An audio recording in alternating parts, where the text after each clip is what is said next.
Perkenalkan, nama saya Audeni Marcus dari kelompok 3. Saya ini akan menjelaskan tentang program dari materi Naive Bayes, yaitu saat ini tentang pembuatan dengan studi kasus yang kami kelompok ambil di sini tentang rekomendasi buku akademik dengan menggunakan metode Naive Bayes. Tapi sebelum itu saya akan memperkenalkan nama anggota lain.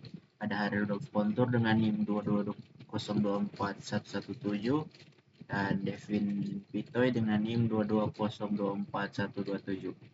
Jadi untuk bahasa pemrograman yang kami buat di sini yaitu bahasa menggunakan bahasa JavaScript dengan bantuan HTML dan CSS, yaitu sebagai markup language sebagai pendukung dari aplikasi ini.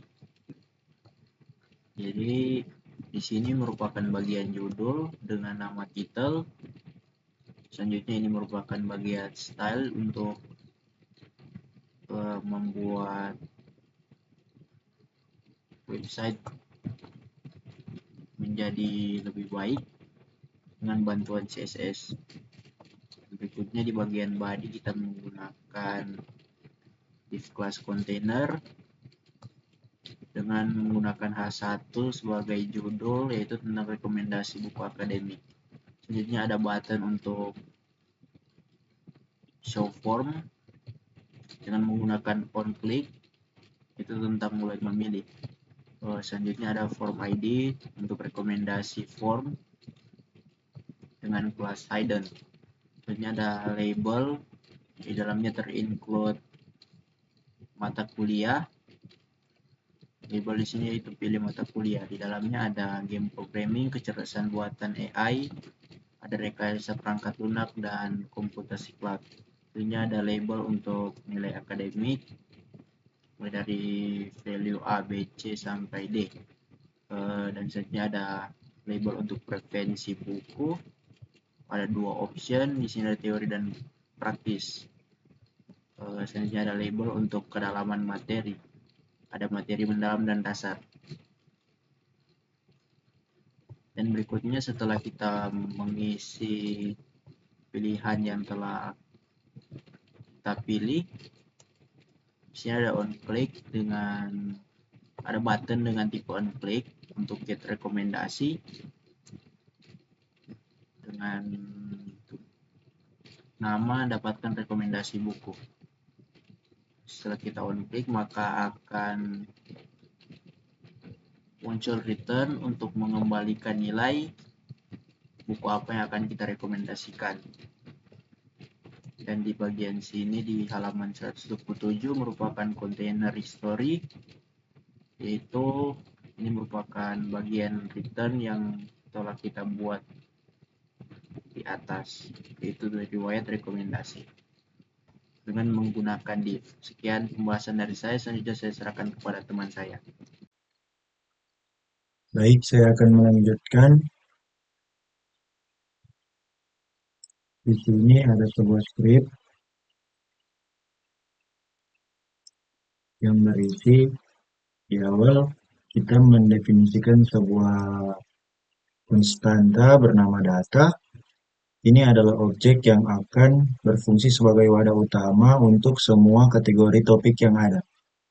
Selanjutnya data berisi beberapa kategori besar, yaitu game programming, AI, RPL, dan cloud computing. Setiap kategori ini merupakan topik pembelajaran yang berbeda.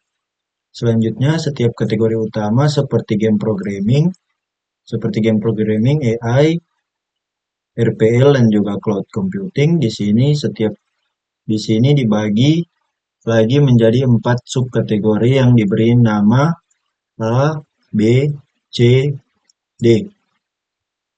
Selanjutnya dalam kategori game programming, ada subkategori A yang memiliki referensi teori dan praktik di 2 level yang berbeda. Teori dan praktis yang berbeda. Begitu juga B, C, dan D. Selanjutnya, dalam setiap subkategori yang ada,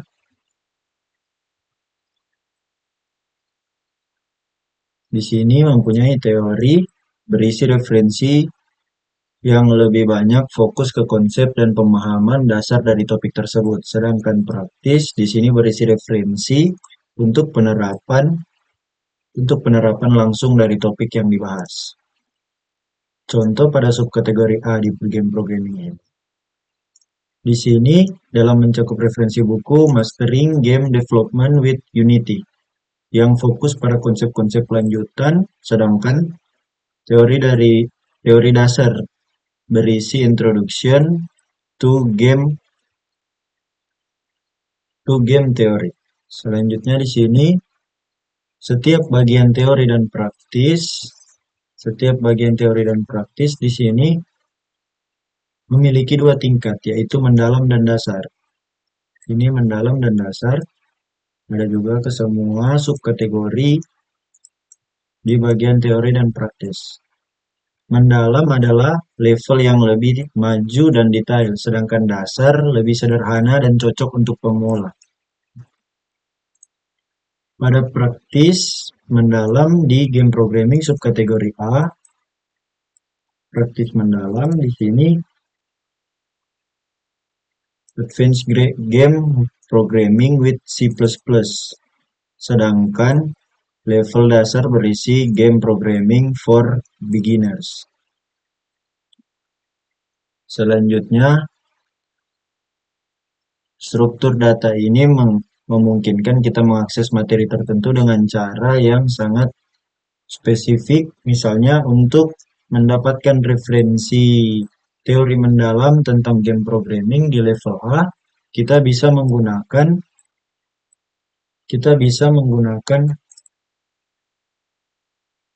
perintah data game.programming a teori.mendalam. Dengan cara ini, kita bisa mengakses sumber referensi sesuai kebutuhan kita, baik untuk level dasar maupun mendalam, dalam teori atau praktik. Jadi untuk penjelasan tentang codingan ini, atau tentang konstanta data ini, konstanta yang diberi nama data, seperti yang saya katakan tadi. Di sini mempunyai subkategori RPL, subkategori AI, subkategori game programming. Semuanya sama, hanya beda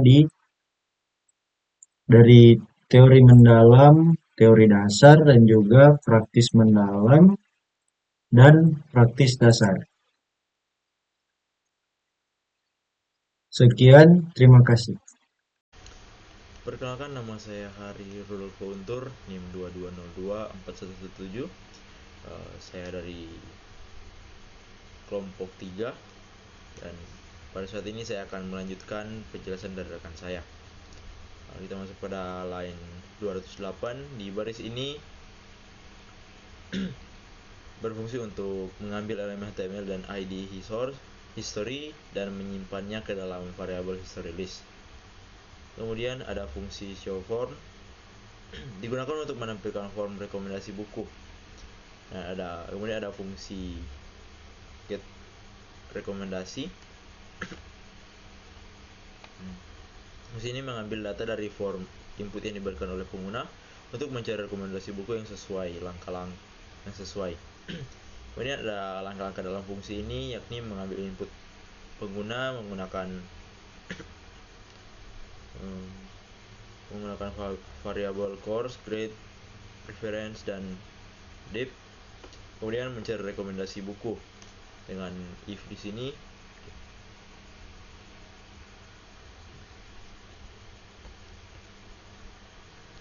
Kemudian ada bagian mencari rekomendasi buku menggunakan konsep rekomendasi. Kemudian untuk ada percabangan yakni if, yakni menampilkan rekomendasi jika rekomendasi ditemukan akan tertulis rekomendasi buku, kemudian judul buku atau nama buku. Dan selanjutnya else-nya di sini, jika rekomendasi buku tidak ditemukan maka akan tertulis maaf, tidak ada rekomendasi yang cocok. Kemudian untuk hasil running dari program ini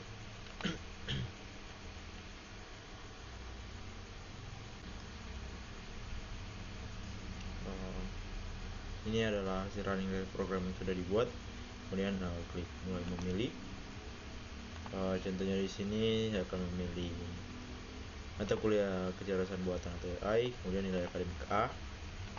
Dan untuk preferensi buku praktis dan kedalaman materi mendasar.